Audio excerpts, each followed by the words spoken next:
Nous vous souhaitons le bienvenu à cette conférence de presse. En tournée dans la province du Congo central depuis le dimanche 5 novembre dernier, le candidat président de la République, Floribert Anzoulouni, a tenu un point de presse ce mardi 7 novembre 2023 à l'hôtel Vivi Palace dans la ville de Matadi. Face aux journalistes, Floribert Anzoulouni, en sa qualité de président du parti politique Alternative Citoyenne, prose l'historique de ces mouvements nés d'une initiative collective mise en place par deux personnes venant de la société civile pour mettre fin à un système qu'il qualifie de gouvernance de prédateurs, source de la faillite de la RDC. Nous nous sommes donc rendus compte que nous avions en face de nous un système de gouvernance que nous appelons un système de gouvernance prédateur qui est mis en place depuis des décennies et qui s'est malheureusement perpétué, si pas renforcé à certains niveaux au cours des dernières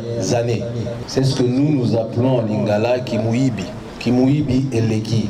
Ce système est incarné par deux ou trois choses. La corruption, qui a toujours été, mais qui s'est renforcée, qui est un sport national.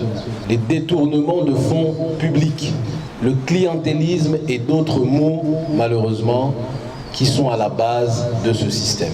Ancien coordonnateur du mouvement Filimbi, Floribert Anzoulouni déclare avoir été choisi au terme des élections primaires organisées par l'Alternative pour un Congo nouveau, une plateforme qui regroupe les organisations politiques et les personnalités indépendantes pour être candidat à la magistrature suprême. Saisissant la balle au bon, Floribert Anzoulouni, ce candidat unique de la société civile, n'a pas hésité de présenter son projet de société en quelques mots, en attendant le lancement du début de la campagne électorale par la CENI. Par rapport à notre vision, à notre projet de société, nous avons un projet de société qui comprend 10 piliers, 3 segments prioritaires.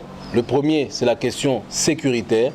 C'est la plus importante, notamment avec ce qui se passe depuis trop longtemps dans l'est de la RDC. Vous avez peut-être appris encore que hier, Goma a été menacé justement par les rebelles du M23, mais en réalité par le Rwanda qui, une fois de plus, attaque la RDC. Vous avez la question de la gouvernance.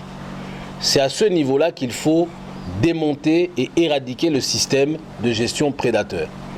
Si nous réglons cette problématique de la gouvernance, nous allons mobiliser des ressources suffisamment importantes, je pense, pour commencer maintenant à investir dans d'autres secteurs, d'où notre troisième priorité, c'est la question économique et sociale. Et quant aux questions posées par les professionnels de médias en rapport avec l'organisation des élections ainsi que leurs mouvements, les réponses convaincantes ont été réservées par cet homme qui s'est engagé actuellement dans l'espace politique de notre pays. Il s'est de signaler que le parti politique Alternative Citoyenne a aligné près de 1000 candidats aux élections législatives nationales, provinciales et aux municipales. Son président, Floribert Anzoulouni, affûte déjà ses armes pour gagner les élections de décembre prochain à tous les niveaux.